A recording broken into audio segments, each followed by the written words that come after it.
ആമേൻ, ആമേൻ. യേശുവിൻ്റെ ഏറ്റവും പ്രിയമുള്ള കുഞ്ഞെ, യെശയ്യാ 58:12 പൊളിഞ്ഞ മതിലുകൾ പുനരുദ്ധരിക്കുന്നവനെന്നും ഭവനങ്ങളുടെ കേട് പോക്കുന്നവനെന്നും നീ വിളിക്കപ്പെടും. നീ അറിയപ്പെടുന്നത് നിന്റെ ഡിഗ്രി കൊണ്ടല്ല, നിന്റെ പാണ്ഡിത്യം കൊണ്ടായിരിക്കില്ല, നിന്റെ മഹത്വം പോലും നിന്റെ കഴിവായിരിക്കില്ല. നീ അറിയപ്പെടുന്നത് നിന്റെ പ്രത്യേകമായൊരു തീഷ്ണത കൊണ്ടായിരിക്കും. നീ മതിലുകൾ പുനരുദ്ധരിച്ചവനായിരിക്കും. ഏതെങ്കിലും ഭവനത്തിന് കേടുപാടുണ്ടായാൽ, കെണിയുണ്ടായാൽ, കഷ്ടമുണ്ടായാൽ, നഷ്ടമുണ്ടായാൽ നീ ഓടി അടുത്തെത്തുന്ന അയൽക്കാരനായിരിക്കും.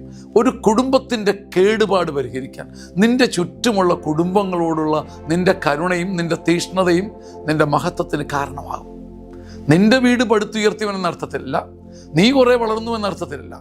ഏതെങ്കിലും ഭവനം മുറിയുമ്പോൾ നിന്റെ കൂടെയുള്ള സഹോദരങ്ങളുടെ കുടുംബത്തിൻ്റെ തകർച്ചകളും ഭാരങ്ങളും ലഘൂകരിക്കാൻ നീ എന്ത് ചെയ്യുന്നുവോ അത് നിന്റെ മഹിമയായിത്തീരും.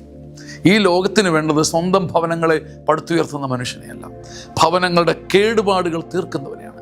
നിന്റെ ചുറ്റും തോളത്ത് കൈയിട്ടിരിക്കുന്ന, നിന്റെ കൂടെ സഞ്ചരിക്കുന്ന, നിന്റെ കൂടെ ബിസിനസ് ചെയ്യുന്ന ഒരു മനുഷ്യൻ്റെ കുടുംബത്തിൻ്റെ കേടുപാടുകൾ തീർക്കാൻ നീ എന്ത് ചെയ്തോ അത് നിന്റെ മഹിമയായിത്തീരും.